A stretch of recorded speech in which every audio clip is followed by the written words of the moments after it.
미국 ADP 고용 서비스가 집계한 4월 미국의 민간 고용은 11만 9천 명 증가해 예상치 17만 명을 밑돈 것은 물론 증가폭이 최근 7개월 만에 가장 적었습니다. 3월에 이어 4월 우리나라의 외환 보유액이 역대 최대치를 경신했습니다. 4월 말 현재 약 3,168억 달러로 전월 말보다 8억 9천만 달러 늘어났습니다. 온실가스 배출권의 할당 및 거래에 관한 법률이 국회를 통과함으로써 2015년 1월 시행됩니다. 배출 한도를 초과할 경우 과태료를 톤당 최고 10만 원까지 부과할 수 있도록 했습니다.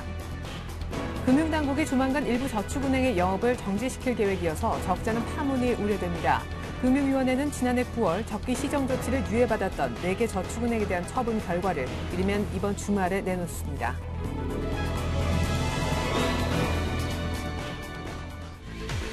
네, 오늘장 내장 1부 시작하겠습니다. 2,000포인트 앞에서 코스피가 주춤주춤 닷새 만에 하락하고 있습니다. 일단 외국인들의 매수가 끊긴 상황 속에서 기관마저 장중에 매도 전환하니까 1,990선 정도까지 소폭, 일단 일정 규모의 낙폭을 보여주고 있는데요. 내부적으로는 전차 군단이 오늘 쉬어가는 와중에 기관이 사주면서 금융지주회사 등이 순환매 주인공으로 부각을 받고 있습니다. 일단 간밤에 뉴욕 및 유럽 증시는 분위기가 그닥 좋지 못했었는데요. 일단은 고용이 문제였습니다. 금요일에 나올 미국 노동부의 진짜 고용지표와 오늘 밤에 있을 ECB 통화정책회의를 보고 가자는 관망세도 짙어 보입니다. 먼저 시장 흐름 코스피 쪽부터 짚어보겠습니다. 네, 코스피는 1990선 오늘 중반에서 시작을 했었는데요. 현재 1990선 초반에 머물러 있습니다. 낙폭은 7, 8포인트가량이고 외국인은 어제에 이어서 오늘도 1,300억 정도 팔고 있지만 기관의 매도는 외국인 대비 크진 않은 상황입니다. 한 100억대 정도에 불과하네요. 이번엔 코스닥 쪽으로 한번 넘어가 볼까요? 코스닥은 그러나 오늘까지 추가적인 반등이 나오고 있습니다. 오늘 시작부터 갭상승 2포인트가량도 현재 상승세를 유지하면서 490선을 넘보고 있습니다. 그러나 개인의 매수세만 살아있다라는 점은 조금 안타까운 부분입니다. 원달러 환율의 상황도 한번 볼까요? 1,129원 60전. 어제 오래간만에 1,120원대에서 끝이 났었는데요. 오늘 하루 만에 오르면서 미국과 유럽의 지표가 안 좋아서요. 1,130원대 들어갔다가 현재 상승폭이 약간 줄면서 1,120원대를 일단은 복귀하고 있습니다.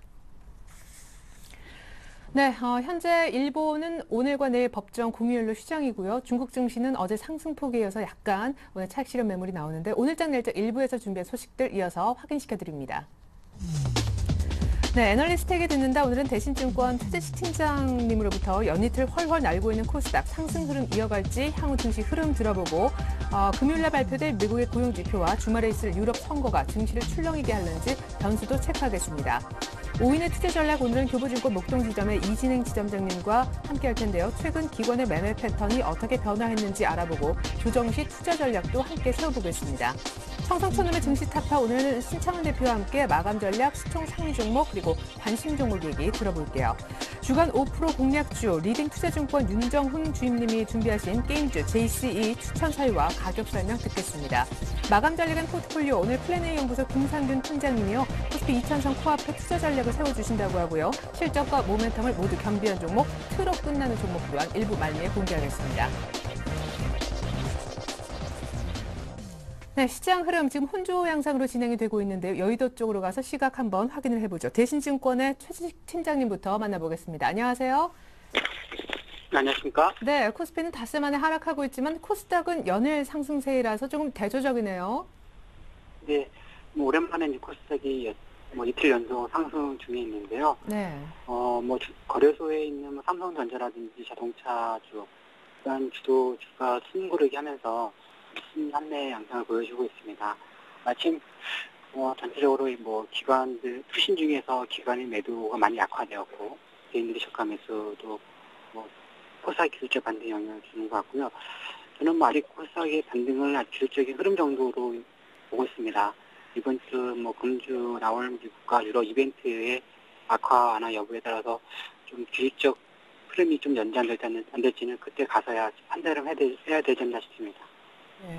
자, 그러면은 금요일날 있을 미국 노동부의 고용지표라든가 주말에 있을 유럽 변수를 어떻게 전망하시는지 궁금한데 일단 민간 고용 증가폭이 둔화돼서요. 이번 3월에 이어서 4월 고용 쇼크 대비해야 되는 거 아닌가 이런 목소리도 있더라고요.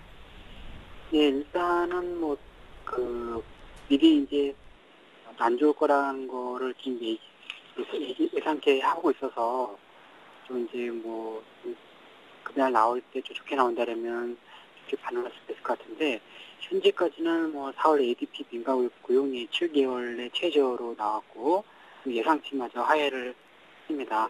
그리고 4월달 매주 나왔던 주간 신규 실업 수당 청구 건수가 3월 말에는 35만 건대까지 줄었었지만 아직 38만 건대로 다시 늘어났습니다. 그래서 이러한 부분, 분들은 전체적으로 4월 비농업 일자리 수의 증가 예상치를 현재 17만 개 정도 예상하고 있지만 좀 그 부분에서 좀 약간 둔화된 여지는 있지 않을까 생각을 갖고 있습니다. 그리고 일요일 날에는 뭐 프랑스 대선 2차 투표하고 그리스 총선이 있는데 전체적으로 뭐 올랑도 뭐 당선 가능성하고 그리스에서는 22년 만에 열린 내각 구성이 가능성이 커져서 전체적으로 뭐 유로존 부채의 이슈 우려, 공조 차질 우려는 좀 더 있을 것 같고 재정 개혁 의지 후퇴 우려 있을 것 같습니다. 그래서 뭐 이 부분에서 지금 생각하고 있는 변수들이 현재 좋게 나온다라면 그때 가서 좀 좋게 대응하더라도 당장에서는 이러한 뭐 관점에서 시향하고 있습니다. 네.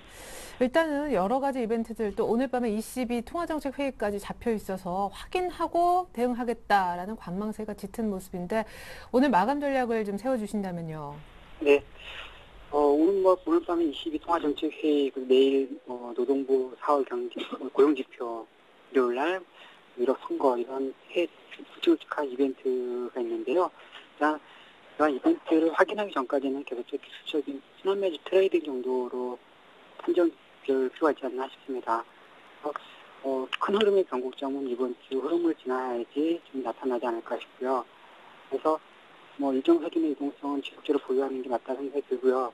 그리고 오늘 런던에서 갤럭시 S3 공개가 이제 될 텐데, 실적 호전이 되고 있는 일부 인터플래스라든지 코다스키 이런 핵심 우량주 같은 경우는 아무 이제 어린 시즌 관점에서 좀 더 관심을 둬도 되지 않나 싶습니다.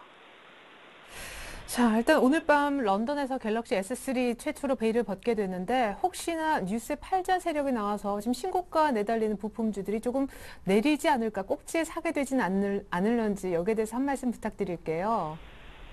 예, 뭐 그렇게 올라가는 종목들도 있긴 있을 텐데, 그러한 종목 이외의 종목, 갤럭시 3에 관련된 부품 회사들은 아직 공개되지 않아서 이제 어느 업체라고 할 수는 없겠지만 상당수가 많을 것입니다. 근데 대부분 업체들은 주가가 많이 이제 중소형주 조정받으면서 많이 조정을 받고 있어요. 그래서 거기서 이제 선별적인 투자를 해야 되지 않을까 싶습니다. 잘 들었습니다. 대신증권 최재식 팀장님, 확인 전까지는 순환매 트레이딩 관점에서 대응하자는 의견이었습니다. 도움 말씀 고맙습니다. 네, 감사합니다.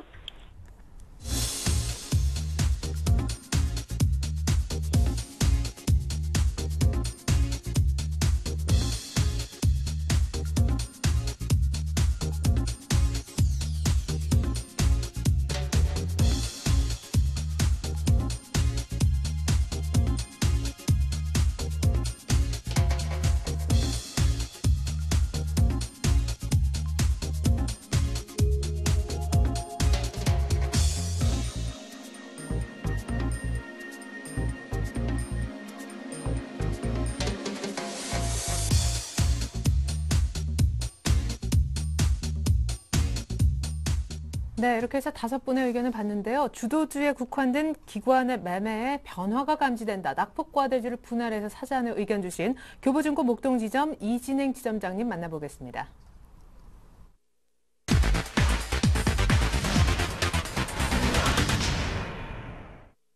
네, 지점장님 정말 오래간만입니다. 안녕하세요. 네, 안녕하세요. 네, 일단 오늘 전차 군단이 좀 쉬어가는데 외국인들의 사랑에는 변함이 없지만 기관이 약간 변심하면서 시장의 순환매가 감지가 되는 것 같아요. 네, 뭐 전일부터 주도주 쪽으로 해서 기관들의 매매 패턴이 조금 그 변화가 좀 포착이 좀 되고 있는데요. 우선 시장 전체적으로 좀 살펴보면 G2, 그러니까 미국과 중국을 중심으로 한 제조업 지표의 호조세가 결국 경기 회복에 대한 기대감, 또 투자 심리를 좀 개선시키고 있지 않는가 생각이 좀 듭니다. 전일 코스피가 2000포인트 선에 다시 한번 근접을 했었는데 금일은 1990선에서 이제 거래가 좀 되고 있는 모습인데요. G2 경제에 대한 안도감이 큰 호재로 좀 작용을 했었고요. 특히 미국의 4월 ISM 제조업 지수가 예상치를 상회했고 중국의 PMI 지수도 예상치보다는 낮았지만 5개월째 경기 판단 기준선인 50선을 상회했다는 점, 그리고 HSBC PMI 지수도 전달보다 개선되고 있는 점, 이런 부분들이 최근에 자칫 유럽 문제로 인해서 시장이 좀 다소 고전할 수 있는 상황에서 어떤 투자 심리 개선에 좀 일조할 것으로 좀 보여지고요. 그러나 아직은 단기적인 반등 이상의 방향성을 좀 논하기는 논할 시점은 좀 아니라고 판단하고 있습니다. 일단 G2의 경제는 추가적인 반등을 좀 할 것으로 이렇게 가능성을 열어놓고 있는데, 내일 예정되고 있는 미국의 비농업 고용지수가 다소 좀 소폭으로 늘어날 것으로 좀 전망이 되고 있고요. 예상대로라면 또 하나의 좀 호재가 될 수 있지 않을까 이렇게 생각을 하고 있습니다. 중국의 경우에도 1분기에 경착륙 우려가 좀 제기가 되었지만 이제 앞으로 5월 초에는 또 지준율 인하 가능성까지 얘기하기 나오고 있고요. 2분기를 저점으로 해서 따라서 소비와 투자 부분을 중심으로 연착륙, 소프트 랜딩이 가능할 것으로 이렇게 좀 가시화될 가능성이 좀 높아진 상황입니다. 따라서 결과적으로 미국과 중국의 경기 회복에 대한 기대감은 그동안 좀 모멘텀이 다소 좀 부재했던 이런 시장에 좀 긍정적으로 반응하지 않을까 좀 생각을 해보고요. 주말에 있을 프랑스 대선 문제를 잠깐 간략하게 좀 말씀을 드려보면, 정치적인 불확실성이 좀 다소 완화될 것으로 이렇게 기대를 해보겠는데, 여기에는 일부 시장에서 우려하는 것처럼 프랑스의 대선 결과, 그 대선 결선 투표에서 올랑드 후보가 승리한다면 그 결과 유로존의 재정 협약의 틀이 좀 다소 훼손되는 것이 아닐까, 이런 우려가 좀 있는 게 사실인데요. 뭐 정치적인 문제까지 우리가 예상하기는 어렵지만 전문가들의 좀 예측을 빌려서 좀 표현을 해보면, 여러 가지 경험적으로 봤을 때 정권이 바뀐다 하더라도 국제적으로 약속한 어떤 규약이나 협약을 일방적으로 파기하는 것은 좀 어려울 것이다. 따라서 올랑드 측이 승리한다고 하더라도 기존의 유로존의 재정 협약의 큰 틀의 변화가 생기지는 않고 그런 큰 틀을 유지하는 선에서 작은 어떤 미세한 정책 변화가 있을 가능성이 높지 않겠느냐. 따라서 이러한 과정을 거친다면 오히려 프랑스의 대선 결선 투표 역시도 불확실성이 좀 해소되는 그런 측면에서 생각해 본다면 시장에는 긍정적인 모멘텀으로 작용하지 않을까 생각이 듭니다. 앞서 말씀드렸던 기관의 매매 패턴의 변화, 전일 수급에서 좀 살펴보시면요. 흥미로웠던 점이 포착이 되는데, 외국인들이 전체적으로 1,300억 이상 순매도를 하였습니다. 그러나 여전히 역시 전기전자와 운수장비 쪽으로는 대규모 매수세를 집중을 하면서 순매수를 했었는데요. 반면에 기관은 전체적으로 600억가량의 순매수를 했지만 전기전자에서 약 240억, 운수장비에서는 1,000억이 가까운 930억대의 어떤 집중적인 순매도를 보였다라는 점이거든요. 그만큼 외국인들과 기관이 드디어 수급적인 측면에서 좀 엇박자가 나고 있는 것이 아닌가 이렇게 좀 말씀을 드리겠는데, 외국인들은 기존의 주도주, IT 및 자동차에 상당히 집중을 하고 있고, 국내 기관은 최근 들어서 반대로 화학이나 건설, 금융 등의 낙폭이 좀 컸던 그런 소외된 업종이나 종목군들로 매기를 형성하고 있다는 이야기거든요. 따라서 이는 그동안의 흐름과는 좀 차이가 있는 모습이고요. 그동안은 외국인들이 주도주를 중심으로 매수할 때 국내 기관들 역시도 외국인들과 동반해서 매수하는 그런 분위기였지만, 금주 들어서 특히 전일에는 아주 극단적으로 극명하게 철저하게 주도주를 좀 버리면서 소외주로 집중하는 이런 플레이를 하고 있는 것이 특징이라고 할 수 있겠고요.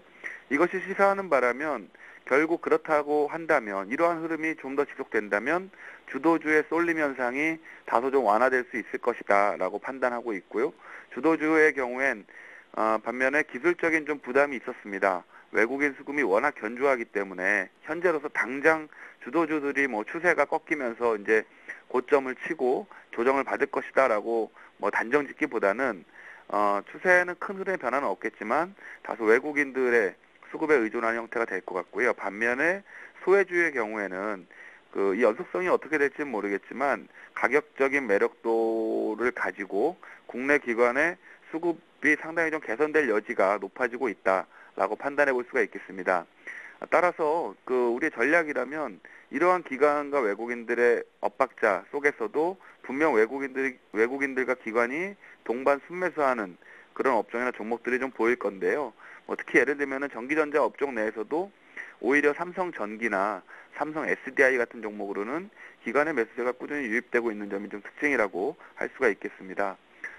결론적으로 말씀을 드리면 우리 시장이 어닝 시즌의 후반부에 진입을 하고 있는 상황이고요. 국내 기업들의 실적이 미국 기업들과는 달리 그렇게 썩 좋은 상황은 아닙니다. 그런 점을 감안해 봤을 때 글로벌 투자 자금들이 국내 중시로의 계속된 유입이 일부 최근에 좀 부담으로 작용할 가능성도 공존하고 있다라는 것을 좀 염두에 두실 필요가 있겠습니다. 계속해서 지수보다는 역시 종목 대응이 좀 유리해 보이는데요. 앞서 말씀드린 G2의 경제 지표 기대감이 여전히 유효하지만 또한 반면에 유럽 쪽에서는 여전히 좀 여러 가지 각종 문제들이나 불확실성, 뭐 스페인이나 프랑스 선거나 이런 문제 등이 계속적으로 진행형임을 좀 감안해 본다면 주말까지는 뭐 오늘 내일 뭐 큰 폭의 지수 상승은 뭐 좀 다소 좀 어려울 전망으로 판단이 듭니다. 이것을 좀 감안해 본다면 주도주인 IT와 자동차를 가지고 계신 분이라면 뭐 적당히 좀 보유하시거나 비중을 좀 줄이시는 전략도 바람직하겠고, 오히려 신규 매수는 낙폭이 컸던 화학주나 기계주, 철강주 이런 종목들에 대해서 저가 매수 전략이 좀 유효하지 않을까 판단해 보고요. 조금 보수적인 투자자, 신중한 투자자분들이라면 신규 매수 가담은 유럽의 어떤 이벤트 이후인 다음 주 초가 적절해 보이지 않는가 생각이 듭니다. 네, IT와 자동차는 이제 보유하고 있는 사람들의 영역으로 넘어갔다고 하셨는데 단기 대응은 역시 기관처럼 낙폭과대주를 분할 매수하는 쪽으로 의견 주신 것 같아요. 낙폭과대 대상으로는 어떤 섹터를 보고 계십니까? 일단 전체적인 틀에서 말씀드리면 선제적으로 좀 IT 업종을 단기적으로는 제외하면서 좀 변화를 주었습니다. 그래서 관심 업종은 일단 건설주는 유지를 하겠고요. 비중은 20%가 되겠습니다. 특히 뭐 건설주가 풍림산업의 법정관리 악재, 이런 악재가 있었고요. 반면에 또 중동발, 해외 수주 호재, 그래서 악재와 호재가 좀 겹치고 있는데요. 따라서 호재와 악재의 어떤 이런 뉴스에 따라 가지고 등락을 거듭하고 있는 흐름인데, 그럼에도 불구하고 삼성물산과 현대건설은 계속적으로 현 가격대에서 매수 관점으로 대응하자라고 말씀을 드리겠고요. 은행업종도 20% 정도의 비중을 유지하도록 하겠습니다. KB금융의 경우에는 이제 우리금융 인수 불참 의사가 일단은 시장에 긍정적인 영향을 미칠 것이다라고 판단하고 있는데, 최근에 뭐 실적 발표를 토대로 해서 다소 좀 부정적인 의견도 있지만 여전히 가격 메리트가 부각이 되고 있다고 판단 들고요. 외환은행의 인수 시너지 효과가 기대가 되고 있는 하나금융지주, 따라서 KB금융과 하나금융지주를 관심 종목으로 말씀을 드리겠습니다. 뭐 낙폭과대주, 소외업종 이런 말씀드리면 뭐 화학이나 정유가 대표적일 것 같은데요. 단기적으로 30% 정도의 비중으로 다소 좀 공격적으로 접근을 해보겠습니다. 주가 낙폭이 역시 컸던 소재업종 내 화학주들, 또 정유주 이런 종목들이 좀 눈길이 가고 있는 상황인데, 낙폭이 컸던 호남석유, 그리고 전일부터 이제 태양광 산업에 대한 또 바닥 기대감이 작용을 하면서 수급이 좀 형성되고 있습니다. OCI, 호남석유와 OCI 두 종목을 말씀드리겠고요. 특징이라고 하면은 오늘 줄기세포 관련주들이 상당히 초강세 흐름을 보여주고 있는데, 정부의 정책적인 지원, 그리고 치료 효과 입증 등으로 해서 좀 재료가 좀 노출이 된 상황이고요. 뉴스가 수반이 됐는데 일단 바닥권에서의 대량 거래는 좀 긍정적인 흐름으로 포착이 됩니다. 줄기세포주 내에서 메디포스트와 차바이오엔을 약 10% 정도 관심을 갖고 단기 트레이딩 관점에서 대응해 보시면 좋을 것 같고, 현금은 20% 비중을 유지하겠습니다. 네, 건설은행의 낙폭과대주 그리고 추가적으로 줄기세포주 언급하셨습니다. 자동차에 대한 언급은 한 말씀도 안 하셔가지고요. 자동차가 포트에 없으신 이유 한 말씀 부탁드릴게요. 자동차 업종이 물론 좋고 그 주가 흐름도 긍정적인 건 사실인데, 다소 현 위치에서 그 신규로 가담하기보다는 일단 보유하고 계신 분들이 비중을 아까 앞서 말씀드린 대로 IT와 자동차는 이격이 좀 상당히 벌어진 그런 종목들 중심으로는 이익 실현을 하시면서 다음번에 조정 시에 다시 한번 재차 접근하실 타이밍을 찾아보는 것이 어떨까, 이렇게 생각을 하고 있습니다. 네, 도움 말씀 고맙습니다. 교보증권 목동지점 이진행 지점장님 전략이었습니다. 감사합니다. 네, 감사합니다.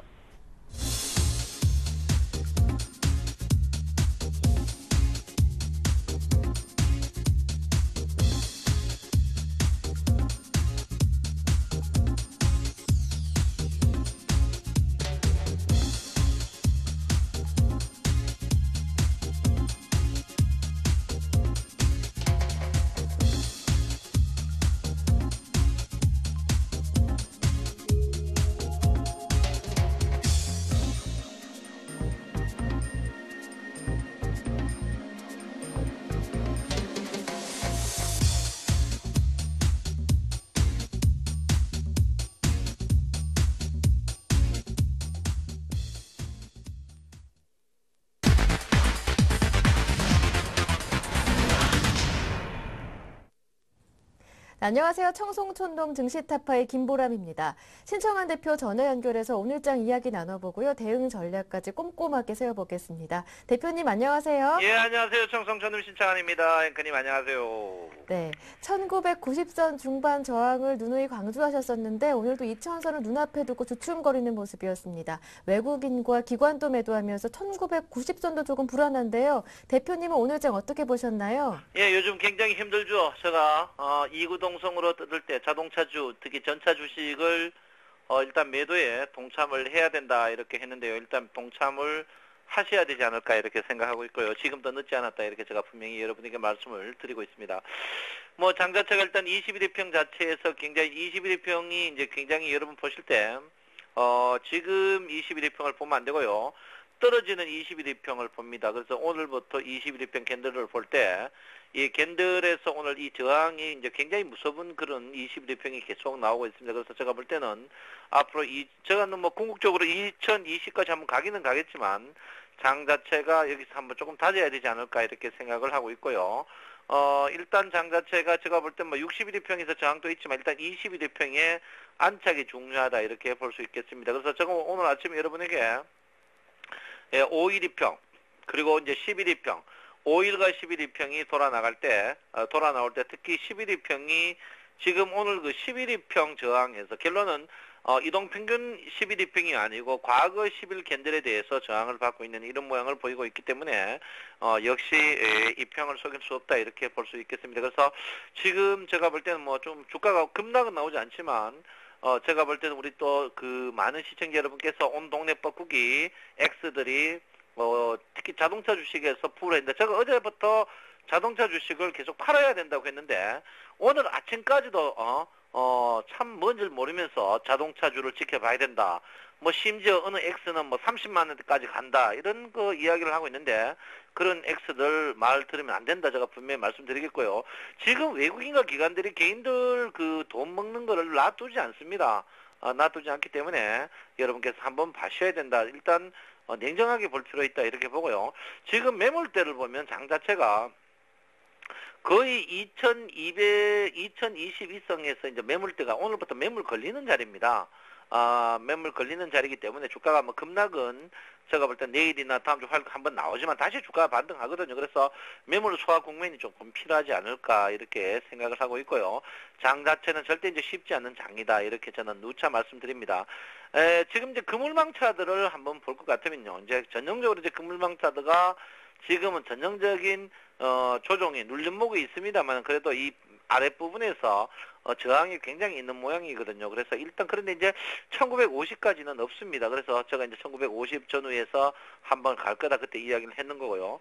분산형 차들을 보면 지금 장 자체가 1993 같으면요, 이 자리에거든요. 1993인데 중요한 건 뭐냐면, 이 자리가 분산형 차드가 계속 점이 많다는 것은 여기에 매물대가 이제 많이 있다, 이렇게 볼 수 있겠습니다. 그래서 장 자체가 일단은 뭐 1960에서 한 2020까지 계속 치고받는 그런 장이 나오지 않을까 이렇게 생각하고요.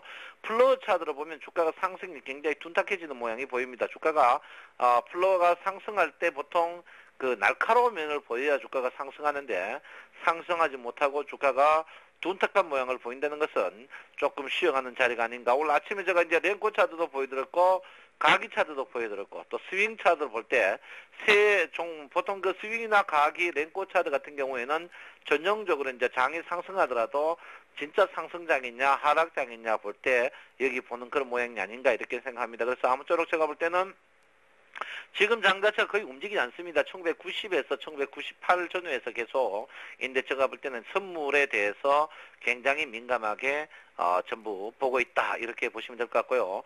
장 자체는 저는 분명히 말씀드립니다. 현금화 30%는 기본적으로 하셔야 된다. 기본적으로 하셔야 된다 이렇게 보고요. 언제든지 지금 61일평이 위쪽으로 이제 오르면 이 위에 있던 61일평이 아래로 이제 누를 수 있는 그런 모양을 보일 수 있습니다. 그래서 여러분께서 주식 매수할 때 전력 투구보다는 반전력 투구가 필요한 그런 자리가 아닌가 이렇게 생각하고요. 지금 장은 제가 볼 때 분명히 페난트형이다.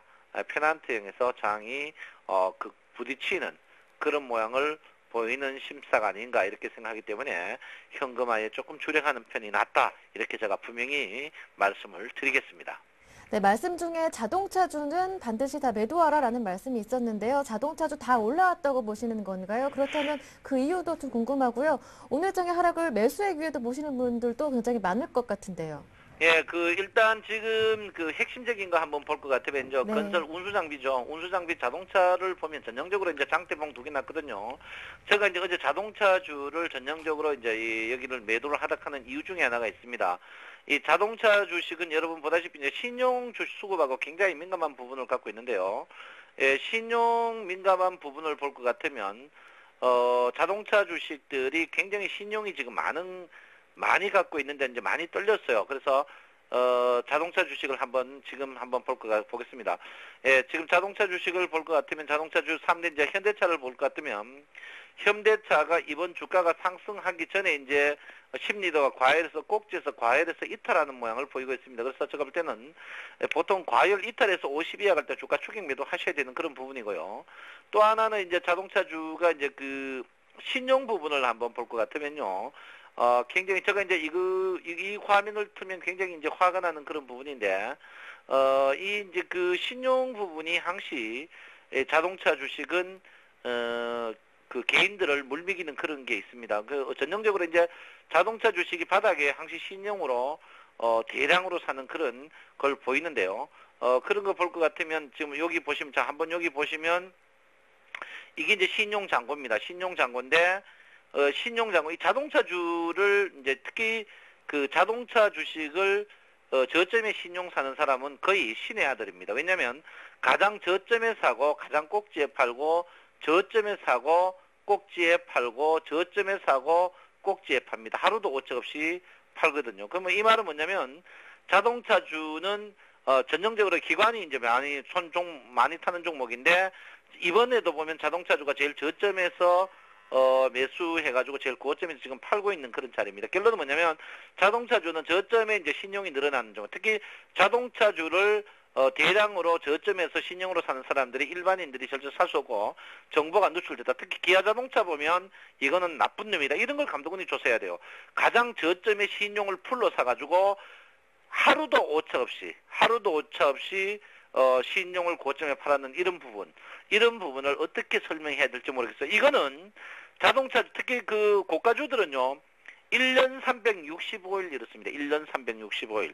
가장 저점에 사가지고 고점에 파는 이런 방법인데 제가 볼 때는 이거는 여기도 보시면 저점에 사가지고 고점에 파는 습관. 이런 부분이 있거든요. 그래서 제가 볼 때는 자동차주는 저점에 사가 고점 팔 때, 그리고 지금 신용이 거의 없거든요. 없으면 결론은 뭐냐면 저점에 샀던 사람들 다 팔고 나갔다. 지금 사는 사람은 우리 방글라데시에서 온 우리 개미 투자자들이 아닌가 이렇게 생각하고 있습니다. 그래서 제가 볼 때는 기아자동차, 현대차 이것도 모르면서 수급이 어떻고 외국인이 산다고 공매도가 안 잡히는데 외국인이 박아 하겠습니까? 그래서 여러분 검은 토마너나 방송에 돌대가리 같은 것들 말 듣지 마시고 하셔야 된다 이렇게 볼 수 있고요. 특히 현대차도 마찬가지고 기아차도 마찬가지고 현대모비스도 마찬가지입니다. 현대모비스도 여기 보시면 가장 저점에 사가지고 고점에 팔고 가장 저점에 사가 고점에 팔고 가장 저점에 사가지고 고점에 팔고 완전 이거는 신의 아들만 하는 짓입니다. 그래서 제가 볼 때는 자동차주 기관 사는 게 정보가 유출되지 않나 저는 분명히 하고요. 그래서 여러분의 방송에 많이 뜯으면 뜯고 뉴스가 많이 나오면 나올 때 그때 이 우량 주식들은 파셔야 된다 이렇게 보고요. 일단 제가 볼 때는 운수장비 쪽에서 제가 어제 팔아가면 운수장비 빠지는 제가 볼 때 운수장비를 지금 사는 타임은 절대 아니다. 이렇게 저는 여러분에게 분명히 말하고 운수장비는 지금은 과감하게 매도를 하셔야 된다. 제가 분명히 말씀드리겠고요. 그 다음에 제가 여러분 이제 화학주는 이제 매도하시면 안 됩니다. 이랬는데 화학주는 여러분 아시지 국민적 사기극이죠. 네, 국민적 사기극이라 이러는데 물론 화학주가 지금 있습니다만은 제가 볼 때 화학주가 실적에 비해서 너무 낙폭 과대한 자리다 이렇게 보기 때문에 화학주는 그대로 저점의 매수, 손절매를 잡고 매수했으면 어제부터 오늘 수익이 꽤 낮지 않았나 이렇게 생각합니다. 그 다음에 여러분 제가 이제 금융주를 했는데요. 금융주도 저점에 사는 타입니다.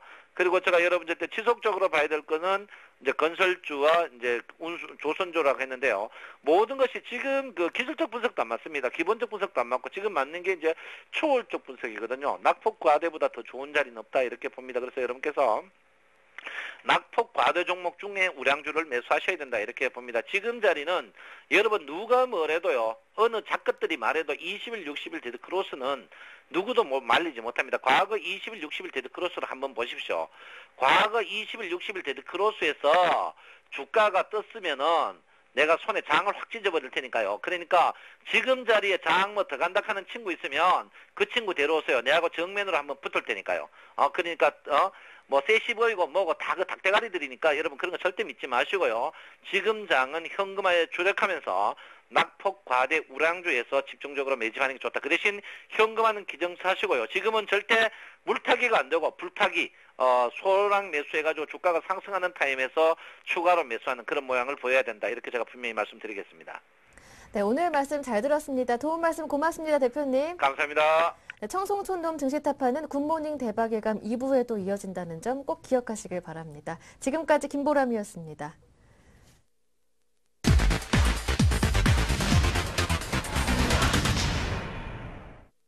네, 이번에는 5% 공략주 코너 이어가 보겠습니다. 오늘은 리딩 투자증권 윤정훈 주임님과 함께하겠습니다. 주임님 안녕하세요. 네, 안녕하세요. 네, 오늘 시장의 기관이 다시 막판에 사면서 약간 상승폭을 좀 키우려고 시도 중인데 일단 오늘 공략주로 어떤 종목 준비하셨습니까? 네, 제가 오늘 준비한 그 주간 5% 공략주는요, JCE라는 게임 회사입니다. 네. 지금 이 회사는 이제 원래 프리스타일이라는 그 농구 게임이 주력인 회사였는데요. 작년 저희가 이제 뭐 아이폰이나 이런 모바일로 할 수 있는 스마트폰용 오락 게임인 룰더 스카이를 이제 런칭을 하면서 그 부분의 매출액이 이제 부각이 되면서 주가가 지금 많이 올라온 종목입니다. 그리고 이제 최근에 이제 넥슨이라 하면 이제 NC소프트와 더불어서 우리나라에서는 이제 가장 큰 게임 회사인데요. 넥슨 코리아가 이제 JC 지분을 20% 이상 지금 가져가면서 여러모로 지금 회사에 이런 장점들이 부각이 되고 있는 시점입니다. 지금 제가 차트를 한번 보면서 말씀을 드릴게요. 네, 우선 지금 제가 주봉으로 한번 보여드리겠습니다. 2010년부터 이 종목이 이제 상승이 있었는데요. 이 당시에 이제 프리스타일 풋볼이라고 해서 축구 게임이 이제 런칭이 되면서 주가 상승을 한번 이끌었었고요. 그리고 이후에 작년 8월에 그 룰더 스카이가 나오면서 재차 상승이 되면서 현재는 이 4만원과 3만원 지금 박스권 구간이 있습니다. 일봉상을 한번 보겠습니다. 그래서 제 생각에는 이제 이 박스권 구간에서 지금 종목이 10월부터 지금 한 7개월, 6개월, 7개월 정도 움직였는데 정확하게 3만원 구간에서는 2번 정도 지지를 해주는 모습을 보였습니다. 그리고 360일선 기준으로 지금 뭐 일봉상으로 지지를 완벽하게 해주고 있는 모습이고요. 계속해서 이제 룰더 스카이의 매출액은 지금 늘어나고 있고 프리스타일 풋볼 같은 경우에는 2013년부터 이제 중국에서도 서비스를 한다고 하고 있습니다. 그래서 아주 뭐 목표가도 작게 지금 목표가도 매수는 이제 오늘 종가로 하고요. 목표가를 33,000원을 했을 경우에 5% 수익은 충분히 되지 않을까 해서 지금 여기서 추천드리고 있습니다. 그래서 다른 뭐 주의할 점은 없을 것 같고요. 일단은 3만원을 지지하는지 여부가 가장 중요한데 손절가는 일단은 28,000원, 목표가는 33,000원 이렇게 좀 제시를 해드릴게요. 네, 지금까지 지켜졌었던 믿어볼 수 있는 가격대에 왔다 사보자. 제시 3만 원대, 목표가 33,000원 얘기 들어봤습니다. 고맙습니다. 네. 네. 자, 기관이 다시금 장 막판 들어 매수 전환했습니다. 마감 전략과 포트폴리오 한번 짜볼 텐데요. 오늘은 플래닝 연구소의 김상균 팀장님과 함께 해보겠습니다. 안녕하세요. 예, 반갑습니다. 네. 전차 군단은 외인하고 같이 사다가 이제 좀 싼 낙폭과대주에 새로운 관심을 보이는 기관이 지금 화두입니다. 전차 군단 오늘 쉬어서 눌림목 매수 구간이 아니라 현금화를 준비해야 된다는 의견이 많았는데 우리 김상균 팀장님의 의견은 어떠신지요? 예, 지금 장세를 보시게 되면 현재 장세는 바닥을 다지고 있는 구간이라 볼 수가 있겠습니다. 아직까지 추세 자체가 하향이라든지 상향이라든지 방향을 잡기보다는 오히려 지금 장세 같은 경우에는 좀 더 모니터링을 하면서 관망할 자세가 필요하다고 볼 수가 있겠습니다. 기존의 주도주였던 자동차라든지 여러 종목들이 오늘 같은 경우에는 낙폭이 나오고 있고 기존에 낙폭으로 많이 빠졌던 건설, 조선주 이런 종목 같은 경우에 최근에 약간의 반등이 나왔습니다. 하지만 지금 반등이 나왔다는 것은 상대적으로 낙폭 가대에 의한 기술적 반등에 의한 것이 가깝고 오히려 추세가 전환이 됐다고 보기는 아직은 이른 시점이라고 볼 수가 있겠습니다. 그렇기 때문에 지금 장세 같은 경우에는 오히려 기존에 자기가 가지고 있던 종목들 즉 포트폴리오 관리에 대해서 좀 더 집중을 하고 기존에 자기 종목들이 빠졌으면 빠졌던 이유와 기존의 회사 자체의 펀드멘털은 이상이 없는지 기업이 가지고 있는 경제적 해자들은 꾸준히 이어가고 있는지 시장과 기업의 가치는 변함이 없는지 그런 것들에 대해서 다시 한번 생각을 하고 자기 종목에 대해서 집중할 필요성이 있어 보입니다. 그리고 지금 같은 장세에서는 실적은 당연히 기본적으로 받쳐주면서도 실적과 모멘텀이 함께 받쳐줄 수 있는 종목들에 대해서 집중할 필요성이 있습니다. 오히려 모멘텀만 살아있는 종목들 예를 들어 테마주와 정치 테마라든지 여러 가지 테마주 같은 경우에는 실적이 받쳐주지 않기 때문에 주가가 강한 상승을 했다가 다시 제자리로 돌아올 가능성이 높습니다.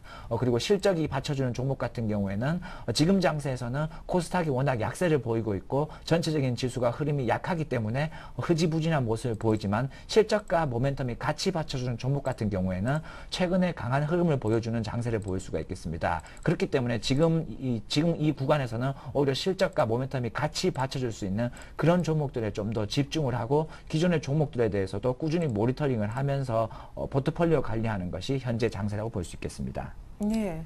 그러면은 낙폭과대주였던 연속적인 반등, 그 연속성에 대해서는 약간 의구심을 갖고 계신 것 같은데 어떤 쪽의 섹터가 좋습니까? 내수주는 또 어제 많이 하락하는 것 같더니 오늘 또 곧바로 고개를 들고 있거든요. 예, 최근에 많이 급락을 했던 종목들, 화학주 같은 경우에는 여러 가지 루머라든지 중국발 루머, 중국에서 자체적으로 화학을 생산하겠다, 여러 가지 실적에 많이 약화되어 있다 이런 얘기가 나오면서 거의 반토막 이상이 났다고 볼 수 있겠습니다. 하지만 주가 자체가 실적 대비해서 워낙 과도하게 빠졌기 때문에 단기간으로 빠졌던 부분의 3분의 1 정도는 최소한 기술적 반등으로 인해서 나올 수 있다고 볼 수 있습니다. 그렇기 때문에 가대 낙폭주인 화학주, 기존에 소외되었던 종목이었던 은행이라든지 금융, 건설, 조선 이런 종목 같은 경우에는 기존에 과도하게 빠졌기 때문에 3분의 1 정도까지는 충분히 기술적 반등이 나올 수 있다고 볼 수 있겠습니다. 네, 그 3분의 1이라 하면 저점 대비 한 30% 정도. 예. 자, 그렇다면 우리 김상균 팀장님이 시청자분들을 위해서 준비해 오신 공략 종목, 오늘 포트폴리오를 처음으로 한번 짜볼 텐데 어떤 종목인지 궁금합니다. 이 종목들 굉장히 많잖아요. 아까 실적과 모멘텀을 겸비한 종목이라야 된다라고 하셨는데 어떤 식으로 보통 이 종목들을 선정하시는지 관심 종목을 쭉 편입해 놓고 그 중에서 뭐 어떤 특별한 기술적인 신호가 있으면 그 종목을 갖고 나오시나요? 아니요, 제가 종목을 발굴하는 데는 여러 가지 방법이 있습니다. 먼저 컨트 투자라고 해서 기업 자체에 스크린을 하게 되고 꾸준히 종목을 검색하게 됩니다. 그리고 검색한 종목에 대해서 꾸준히 기업을 방문하게 되고 회사 실적이 이상이 없는지 회사는 잘 돌아가고 있는지 발로 뛰면서 그 회사를 방문하고 꾸준히 모니터링을 합니다. 그러면서 해당에 대한 기업에 대해서 EPS 증가, 즉 실적이 꾸준히 증가하는 기업에 대해서 이제 관심 종목을 만들어 놓고 그 해당 기업에 대해서 주가 자체의 가격적인 메리트가 도달했을 때 다시 한번 기업 방문을 하고 기업 자체의 펀더멘털 이상이 없다고 느껴지면 그때 당시에 포트에 대해서 편입을 하게 됩니다. 네. 자, 사실 실적과 모멘텀 하면 또 IT고요. 아까 코스닥 얘기도 잠깐 하셨지만 오늘 밤에 연구에서 공개될 갤럭시 S3를 떠올리지 않을 수가 없습니다. 코스닥을 조금은 부정적으로 보시는 분들도 역시 휴대폰 부품주는 좋다는 의견이 많았었는데 어떻습니까? 갤럭시 S3 효과가 오늘 밤에 좀 있다면 휴대폰 부품주는 뭐 짧게 차익 실현 매물이 나와도 길게 좋다는 의견도 있는데 삼성전자 주가가 지금 당장 140만 원이란 말이에요. 예, 상대적으로 삼성전자라든지 여러 가지 IT 휴대폰 부품주들이 최근에 많은 강세를 보였습니다. 하지만 부품주 같은 경우에 소형 오히려 뭐 인텍플러스라든지 핸드폰 케이스 업체 이런 업종이나 이런 종목 같은 경우에는 주가 자체가 약세를 보였습니다. 이렇게 약세를 보였던 가장 큰 이유는 CR, 즉 단가 인하 압력에 의해서 주가 자체가 많이 떨어졌다고 볼 수 있습니다. 많이 떨어졌다고 볼 수 있겠습니다. 왜 그렇게 되냐면은 상대적으로 삼성의 시장에서 갤럭시 S라든지 갤럭시 S3나 아이폰, 뉴 아이패드 이런 부품주들이 지속적으로 강하게 흐름을 보이고 있지만은 부품주 같은 경우에는 공급 2차 벤더, 3차 벤더 납품을 하는 업체이다 보니까 상대적으로 단가 인하에 대한 압력이 지속적으로 나오게 됩니다. 그렇기 때문에 기대했던 것 대비해서 실적이 약화된 것이지 상대적으로 과거 대비해서 실적은 증가한 것이 맞습니다. 그렇기 때문에 좀 장기적으로 너무 짧게만 보시지 마시고 장기적으로 봤을 때는 당연히 작년이나 재작년보다는 꾸준히 실적이 증가하는 데는 한 표를 두지만은 작년만큼 기업이 기하급수적으로 증가하기에는 단가 인하에 의해서 상대적으로 좀 어렵다라고 의견을 제시해드리도록 하겠습니다. 아니, 그러면 길게 봐도 안 될 것 같은데 그만큼 수요가 뭐 폭발적으로 늘어나든지 아니면 시장의 눈높이가 실적에 대해서 좀 낮아지든지 해야 될 것 같은데요. 하지만 시장 자체가 빠지고 있고 밸류에이션 자체 내에서 상대적으로 다른 종목에 대해서는 어느 정도 가격적인 메리트가 도달하게 됩니다.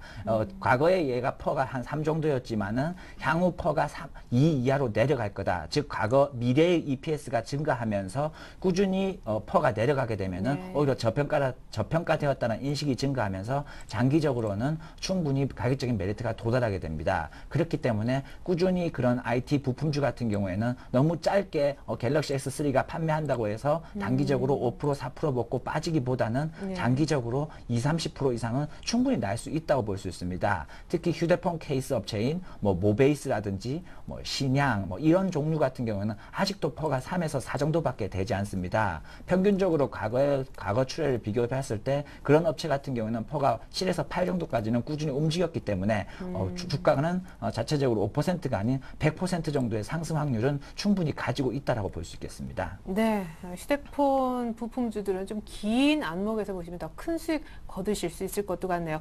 코스닥에 대한 전망을 여쭤보고 싶은데요. 476선 뭐 여전까지 밀렸다가 어제 성큼 480선, 오늘도 뭐 좀 코스피 대비해서는 견조해 보이는데 기술적인 반등세다라는 분석도 있었습니다. 코스닥의 오늘 상승이 향후 전망을 어떻게 하시는지요? 예, 코스닥 같은 경우에 상대적으로 코스피에 대비해서 많은 약세를 보이고 있습니다. 실질적으로 많은 개미 투자자들이 코스닥에 많이 투자를 하고 있습니다. 상대적인 박탈감에 의해서 최근에 많은 손실을 보고 있을 거라 예상되고 있지만은 코스닥이 빠지고 있는 것도 시가총액이 큰 종목들, 그리고 신용이 많은 종목들, 그리고 테마주 위주의 많은 종목들이 빠지고 있습니다.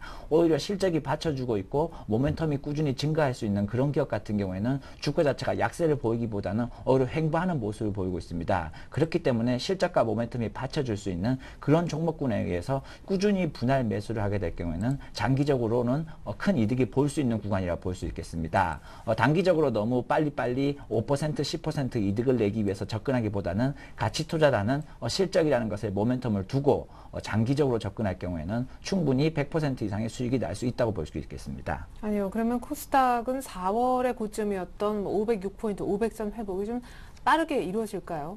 단기적으로는 사실 500포인트까지는 조금 어렵지 않나라고 보고 있습니다. 수급적인 개선이 어느 정도 이루어져야 되겠지만은 지수 자체, 코스닥 지수 자체에 신경을 쓰기보다는 개별 종목, 아까도 얘기했지만 실적과 모멘텀이 받쳐줄 수 있는 그런 종목, 개별 종목에 대해서 좀 더 집중해야 되는 장세라고 볼 수 있겠습니다. 네, 좋습니다. 그 개별 종목 얘기 한번 들어보죠. 오늘 처음으로 포트폴리오를 김상균 팀장님이 짜시는 날인데 첫 종목이라 더 많이 고민하셨으리라 생각이 됩니다. 오늘 들고 오신 종목은요? 예, 오늘 가지고 나온 종목은 펜엔터테인먼트입니다. 펜엔터테인먼트는 드라마 외주 제작을 하는 업체로서 과거에 해를 품은 달이라든지 여러 가지 드라마로 인해서 충분히 주가가 3,000에서 6,000원까지 100% 정도 상승한 종목이라고 볼 수 있겠습니다. 그러면 시청자 여러분들께서 많이 고민하실 겁니다. 3,000원에서 6,000원 2배 가까이 오른 종목들을 왜 다시 추천하느냐라고 얘기할 수 있겠지만은 주가 자체, 기업 자체의 펀드멘털이 꾸준히 증가하고 있는 모습을 볼 수 있겠습니다. 엔터주인데도 이 회사 같은 경우에는 자산 가치가 매우 뛰어날 수 있습니다. 현재 시가총액이 약 300억에서 400억 정도 가까이 되고 있고 BW 물량을 합친다면 약 500억 가까이 되는 시가총액을 볼 수가 있겠습니다. 자본 같은 경우에 장부상으로 약 350억 정도 되고 있는데 최근에 이제 신사옥을 만들고 있습니다. 서울경제TV가 있는 이 상암동의 공시지가로 그 신사옥을 만들고 있는데 그 시가총액 차액 같은 경우에 약 250억 정도가 되겠습니다. 그렇기 때문에 장부상으로 약 570억 580억에 가까운 장부가액이 남게 됩니다. 즉 실질 PBR을 따지더라도 0.8 정도밖에 되지 않는 아주 작은 종목이라 볼 수 있겠습니다. 특히 이렇게 0.8밖에 되지 않는다는 것은 자본 대비해서 주가 자체가 매우 싸다라는 거 볼 수 있고, 그리고 과거에 해를 품은 달이라는 드라마가 최근에 많은 인기를 끌었습니다.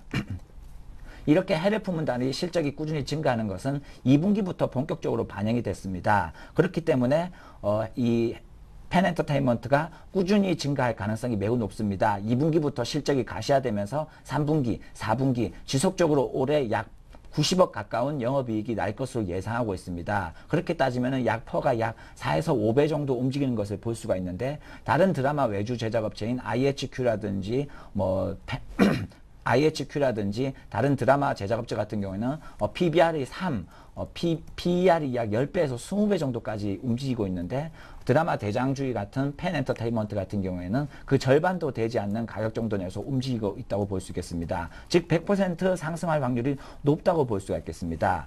그리고 최근에 방송하고 있는 적도의 남자 같은 경우에는 최근 드라마가 시작을 할 때에는 순위가 매우 낮았습니다. 하지만 드라마가 꾸준히 상승을 하면서 순위 자체가 지속적으로 올라가고 있기 때문에 향후에도 좋은 실적을 보일 가능성이 높다고 보고 있습니다. 그리고 마지막으로 각시탈이라는 드라마를 향후에 개봉을 하게 됩니다. 이 각시탈이라는 드라마가 제가 많이 기대를 하고 있는 드라마입니다. 올해 KBS에서 최대한 많이 투자했던 매우 높은 드라마입니다. 가격대도 매우 높게 되고 지속적으로 실적이 증가할 수 있는 높은 각시탈 성공할 확률이 높다고 볼 수 있겠습니다.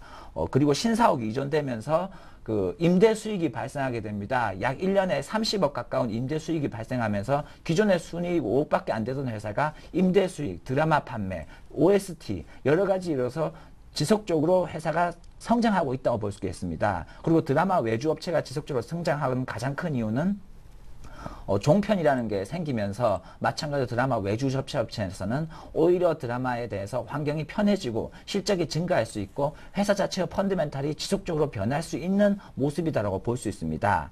차트를 보면서 펜엔터테인먼트에서 다시 한번 살펴보겠습니다. 3월에 급락했다가 많이 끌어올렸네요. 예, 지수 자체가 펜엔터테인먼트가 3,000원에서 6,000원까지 어느 정도 상승을 했습니다. 이렇게 상승했던 것은 마찬가지로 해를 품은 달이라는 드라마가 상승을 하면서 주가 자체가 상승을 했습니다. 그리고 다시 횡보하는 모습을 볼 수가 있습니다. 단순 테마주였다면 상승했던 것만큼 다시 반납을 해서 3,000원에서 주가가 움직여야 되겠지만은 실적이 받쳐주고 모멘텀이 살아있기 때문에 오히려 6,000원 지금 구간에서 횡보하는 모습을 보일 수가 있다고 볼 수 있습니다.